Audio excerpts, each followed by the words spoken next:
رمضان کے مہینے میں ہمیں چاہیے کہ ہم اپنے آپ کو قرآن حکیم اور صاحب قرآن یعنی آپ صلی اللہ علیہ وسلم سے اپنے تعلقات کو مضبوط و مستحکم بنائیں، کیونکہ قرآن ہی ہمارا رہنما ہے، ہماری نجات اور فلاح آپ صلی اللہ علیہ وسلم کی تعلیمات پر عمل پیرا ہونے میں مضمر ہے، یعنی چھپی ہوئی ہے۔ یہی وہ مہینہ ہے جو انسان کو انتہائی پاکیزہ ماحول فراہم کرتا ہے۔ قرآن مجید کی تلاوت، تراویح، سحری کی لذت اور مسجدوں میں اجتماعات، اعتکاف اور اس طرح کے دیگر اعمال حسنہ انسان کی توجہ اعمال صالحہ کی طرف مبذول کرتے ہیں، اور یہ بات اصلاح نفس کا باعث بنتی ہے۔ رمضان کا مہینہ امت مسلمہ کے درمیان یکجہتی اور اخوت کا پیغام دیتا ہے۔ کہنے کا مقصد یہ ہے کہ ہمیں چاہیے کہ ہم معاشرے کے نادار افراد کی مدد کریں، ان کی ضروریات کا خیال رکھیں، یعنی انہیں پورا کرنے کی حتی الامکان کوشش کریں اور اپنی خدمات فراہم کریں۔ رمضان کا مہینہ ہمیں سکھاتا ہے کہ ہم رمضان المبارک کے بعد بھی اپنی ذمہ داری، اپنی زندگی کو سنت نبی صلی اللہ علیہ وسلم کے مطابق ڈھالیں۔ جیسا میں نے ابھی آپ سے پہلے بھی کہا کہ ایسا نہ ہو کہ رمضان تو آگے اس کے بعد رمضان کے بعد غائب، اور عموماً ہم یہی کرتے ہیں کہ رمضان کے بعد تو بہت دور کی بات ہے، رمضان کے 8 دن کے بعد ہی غائب ہونا شروع ہو جاتا ہے نا، اور پھر 27 میں سب کو جو مٹھائی بٹ رہی ہوتی ہے اس دن تشریف لاتے ہیں مسجدوں میں، ورنہ 8 دن تک ابھی دیکھے گا جمعرات سے شروع ہے، ایسا رش ہوگا جو پہلی صف والے جو جماعت میں نماز پڑھتے ہیں وہ پیچھے ہوں گے اور جو نہیں پڑھنے والے وہ آگے ہوں گے، اور اس کے بعد 8 دن کے بعد سب غائب، پھر وہی اپنی لائن میں لگ جاؤ بھائی۔ تو وہی بتا رہا ہوں میں کہ رمضان کا مقصد یہ نہیں کہ رمضان آیا اور آپ نے یہ کیا، اپنے آپ کو اس جگہ پہ اس لائن پہ چلانا ہے ہر حال میں، تاکہ آپ اس راستے پہ قائم رہیں، آپ کی جو مقصد ہے وہ پورا ہو، اور اللہ تعالیٰ کو راضی کرنے کا مقصد ہے نا رمضان میں کہ اللہ تعالیٰ آپ سے راضی ہو جائے، تو پھر آدھے گھنٹے کے لیے راضی کر کے اس بعد غائب ہو جانے کا مطلب مقصد کیا ہوا؟ یہ تھوڑی بات ہے، وہی والی بات بتا رہا ہوں۔ رمضان کا مہینے میں سکھاتا ہے کہ ہم رمضان المبارک کے بعد بھی اپنی زندگی کو سنت نبی صلی اللہ علیہ وسلم کے طور پہ ڈھالیں۔ آپ صلی اللہ علیہ وسلم اس مبارک مہینے کو خوش آمدید کہہ کر اس کا استقبال فرماتے اور صحابہ کرام سے سوالیہ انداز میں 3 بار دریافت کرتے۔ اور سے سنیں کیا فرما رہے ہیں کہ آپ صلی اللہ علیہ وسلم اس مبارک مہینے کو خوش آمدید کہہ کر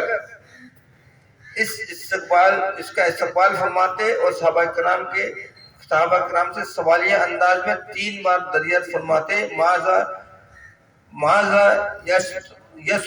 یستقبلون، کیا فرماتے 3 مرتبہ، ماذا یستقبلون، کون تمہارا استقبال کر رہا ہے اور تم کس کا استقبال کر رہے ہو؟ اور یہ وہ مہینہ ہے کہ جس کا استقبال آپ صلی اللہ علیہ وسلم خود فرماتے تھے، کیا کون تمہارا استقبال کر رہا ہے اور تم کس کا استقبال کر رہے ہو؟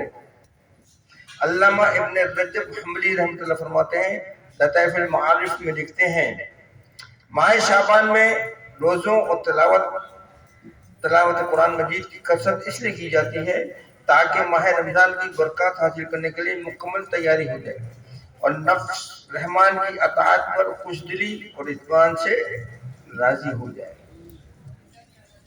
رجب میں جو ہم کو روزے رکھنے کی ترغیب دی گئی آپ صلی اللہ علیہ وسلم نے، وہ اسی لیے دی ہے کہ ہم رمضان کی تیاری کریں، جب اس کی پریکٹس کرنے لگیں گے تو کیا ہوگا، آپ کا نفس آہستہ آہستہ ان چیزوں پہ راضی ہوگا جو اللہ تعالیٰ نے آپ کو بتائی ہے۔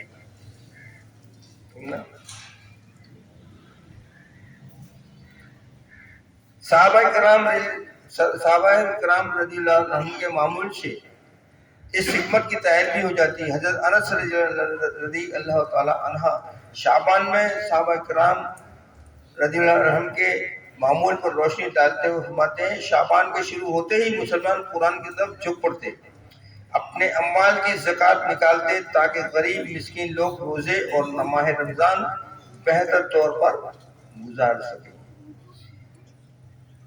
کیا کرتے تھے صحابہ کرام؟ کیا کرتے تھے؟ شعبان میں ہی شروع ہو جاتے تھے قرآن کی طرف، قرآن پڑھنا، ٹھیک ہے نا، اور اپنے اموال کی زکوٰۃ نکالتے تھے، غریب مسکین لوگ روزے اور ان کے جو ماہ رمضان ہوئے ان کے لیے عطیات صدقات خیرات کرنا شروع کر دیتے تھے تاکہ وہ غریب جو ہیں وہ بھی اپنا رمضان اچھی طرح گزار سکیں۔ ہم کیا کرتے ہیں؟ 2 روپے کی چیز کو 200 روپے کی بیچنا شروع کر دیتے ہیں۔ ہم مسلمان ہیں نا۔ آج آپ امریکہ میں چلے جائیں، آپ بورڈ جگہ جگہ بورڈ دیں گے، آسٹریلیا میں چلے جائیں جگہ جگہ رمضان کا مہینہ ہے، یورپین کنٹریز میں چلے جائیں جگہ جگہ بورڈ دیں گے ماہ رمضان، رمضان از کمنگ، ہاف پرائز۔ ہم کیا کرتے ہیں؟ 150 روپے کا کیلا 600 روپے بیچنا شروع کر دیتے ہیں۔ تو پھر آپ اپنا احتساب کیسے کریں گے؟ اپنے آپ کو کیسے سدھاریں گے بھائی؟ سدھاریں گے؟ سوال ہی بات نہیں سننے، اور اللہ تعالیٰ برکت کیسے دے گا آپ کو؟ ضائع کرتے ہیں، کھانے پینے کی چیزوں کو ضائع کر دیتے ہیں، غریب لوگوں کو دیں گے نہیں، زمین پھینک دیں گے لیکن آپ کو نہیں دیں گے مال، آپ کو نہیں دیں گے، آپ کو زمین پہ پھینک دینا ہے، ہم سب چیزیں پھینک دیں گے بھائی، لیکن آپ کو نہیں دیں گے بھائی۔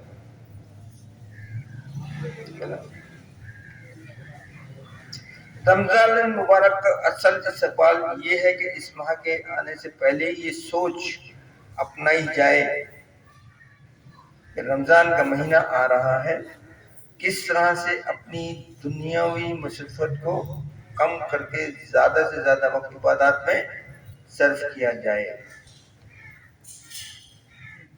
رمضان کا استقبال تو ہم نے کرنا ہے ابھی جمعرات سے، میرا خیال ہے جمعرات سے نہیں تو جمعہ سے تو ہو ہی جانا ہے، اس کا استقبال کرنا ہے نا، ویلکم کرنا ہے، نہیں کرنا ہے؟ تو کس طرح کرنا ہے وہ سمجھا رہا ہوں آپ کو، ذرا غور طلب ہے اور ذرا غور کیجیے گا اس پہ کہ کس طرح کرنا ہے۔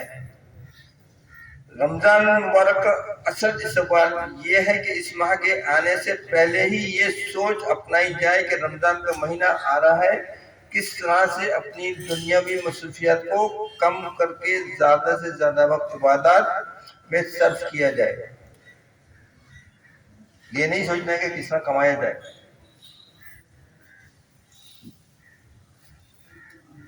اب کی دنیا کی جو مصروفیات ہیں ان کو کس طرح کم کیا جائے، ان کو کس طرح ڈسٹریبیوٹ کیا جائے کہ آپ کو زیادہ سے زیادہ عبادت کا وقت ملے، کیونکہ آپ اللہ کو راضی کرنے کے لیے آ رہے ہیں۔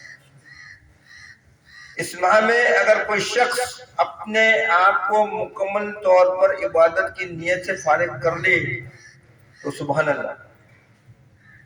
کیا اگر آپ اس مہینے میں اپنے آپ کو ٹوٹلی اللہ کے سپرد کر دیں، یعنی اس مہینے میں عبادات وغیرہ جو بھی کام ہے وہ سب کرنے کے لیے تیار کر لیں اور دوسرے دنیاوی کام کو چھوڑ دیں تو سبحان اللہ۔